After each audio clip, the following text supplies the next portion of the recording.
In this video, we'll be showing you where you can see answers to product questions. First, make sure you are logged in as an administrator. From your main navigation, head to Reports and then Product Questions. You will then be able to see answers to product questions your customers have answered during the checkout process. By default, your product report will show you the latest event set up on your website.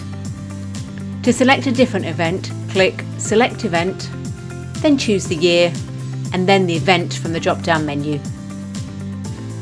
Your product questions report will show you all the answers to product questions in table format.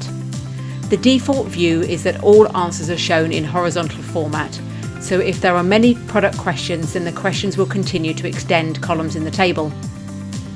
If you wish to view the data in vertical format, click Format and then Vertical, and the report will then show you all answers to product questions in new rows. By default, your report will show you all the products.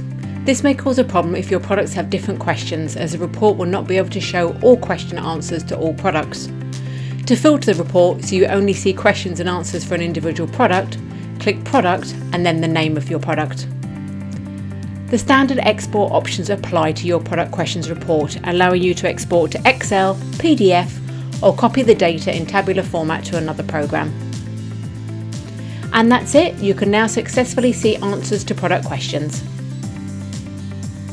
Head to our other tutorials and FAQs for any further guidance you require, from setting up events to holding a raffle. Thanks for watching.